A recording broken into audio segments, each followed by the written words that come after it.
বর্তমানে বহু মহিলাই পিসিওএস এর সমস্যায় ভোগেন, কিন্তু এই রোগ নিয়েও এখনো ভুল ধারণা রয়েছে।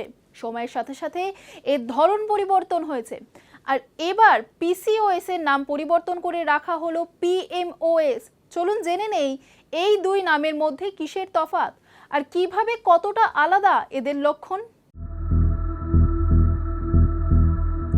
দীর্ঘ 14 বছরের আন্তর্জাতিক আলোচনার পর মহিলাদের একটি পরিচিত স্বাস্থ্য সমস্যার নাম আনুষ্ঠানিকভাবে পরিবর্তন করা হয়েছে। পলিসিস্টিক ওভারি সিন্ড্রোম বা পিসিওএস এর নতুন নাম রাখা হয়েছে পলিএন্ড্রোক্রাইন মেটাবলিক ওভারিয়ান সিন্ড্রোম বা পিএমওএস। বিশেষজ্ঞদের মতে এই নতুন নাম রোগটির প্রকৃত স্বরূপ আরও স্পষ্ট করে তুলে ধরবে। চিকিৎসকরা অনেকদিন ধরেই বলছিলেন পলিসিস্টিক ওভারি নামটি বিভ্রান্তিকর, কারণ সব রোগীর ডিম্বাশয়ে সিস্ট থাকে না।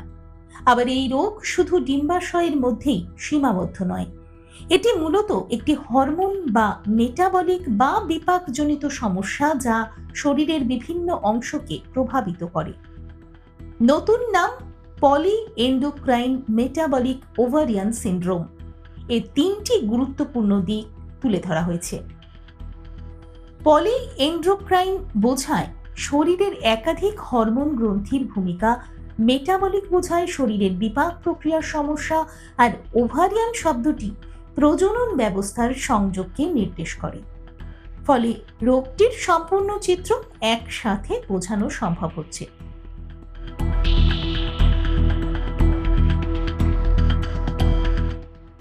বিশেষজ্ঞদের মতে এই নাম পরিবর্তনের ফলে রোগ নির্ণয় সহজ হবে।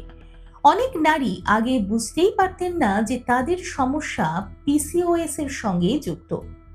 নতুন নাম রোগ সম্পর্কে সচেতনতা বাড়াতে সাহায্য করবে এবং দ্রুত চিকিৎসা শুরু করা সম্ভব হবে। পিএমওএস এর সাধারণ লক্ষণগুলির মধ্যে রয়েছে অনিয়মিত মাসিক, ওজন বৃদ্ধি, ব্রণ, অতিরিক্ত লোম গজানো এবং কখনো বন্ধ্যাত্ব। এছাড়া ইনসুলিন প্রতিরোধ ও ডায়াবেটিসের ঝুঁকিও বাড়ে। তাই এটিকে শুধু গাইনোকোলজিক্যাল সমস্যা হিসেবে না দেখে পুরো শরীরের সমস্যা হিসেবে দেখা জরুরি।